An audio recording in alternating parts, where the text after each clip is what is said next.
જય માતાજી ને હર હર મહાદેવ બધાઈને. તો હું આજ આવી ગઈ રાણા કંડોળા અન્નપૂર્ણા રેસ્ટોરન્ટમાં, કારણ કે આ રેસ્ટોરન્ટનું હમણાં જ ઓપનિંગ થયું અને અહીં તમને ગુજરાતી ડીશ મળી જવાની છે. એમાં તમને 3 જાતના શાક મળી જવાના છે, સલાડ મળી જવાનું છે, રોટલી મળી જવાની છે, શાહ મળી જવાની છે, પાપડ મળી જવાના છે. એ પણ અનલિમિટેડ હો, તમારે જેટલું ખાવું હોય એટલું છૂટ. તમને અહીં ચાઇનીઝ પણ મળી જવાનું છે, જેમાં તમને હક્કા નૂડલ્સ મળી જવાની છે, પછી ડ્રાય મંચુરિયન મળી જવાના છે, પછી સ્પ્રિંગ રોલ મળી જવાના છે, ભેગી ચટણી ને આ બધું જોઈને મારું તો હાવ ખાવાનું મન થઈ ગયું. પંજાબી ડીશની વાત કરીએ તો એમાં તમને બટર નાન, પનીર હાંડી, મસાલા પાપડ, જીરા રાઈસ, દાલ ફ્રાય, પછી સલાડ, સાય એ બધું પણ મળી જવાનું છે. ખાવાની તો મજા આવી ગઈ. તો તમારો બર્થડે હોય, તમારી એનિવર્સરી હોય અને તમારે ફૂલ ફેમિલી સાથે ઉજવવી હોય તો રૂમનું કામ પણ બહુ સારું છે, ફેમિલી રૂમનું. તો તમે તમારી ફેમિલી ભેગા અહીં આવીને એન્જોય પણ કરી શકો. તો અહીં તમને ફાસ્ટ ફૂડમાં મળી જવાનું છે, એટલે કે નાસ્તામાં હો. એમાં તમને ભજીયા, ચિપ્સ, ગાંઠિયા ને બીજું ઘણું બધું મળી જવાનું છે અને આ રાતના 3 વાગ્યા સુધી તો ચાલુ રહેવાનું છે.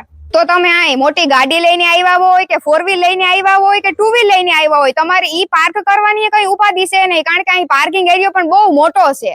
તો ખાસ વાત મિત્રો, તમે અહીંયા પટમાં બેહીને ગુજરાતી ડીશ ખાવ, પંજાબી ખાવ, ચાઇનીઝ ખાવ કે ફાસ્ટ ફૂડ ખાવ, તમે અહીં બેહીને ખાવ તો તમને વાડી જેવી ફિલિંગ આવી. તો મિત્રો, તમે રાજકોટ પોરબંદર હાઈવે ઉપર જાતા હોય ને રસ્તામાં તમારે જમવામાં ઘર જેવો સ્વાદ જોતો હોય તો જરૂરથી એક વખત પધારજો. અન્નપૂર્ણા રેસ્ટોરન્ટ રાણા કંડોળા, અને એડ્રેસ સ્ક્રીન ઉપર આપેલ છે.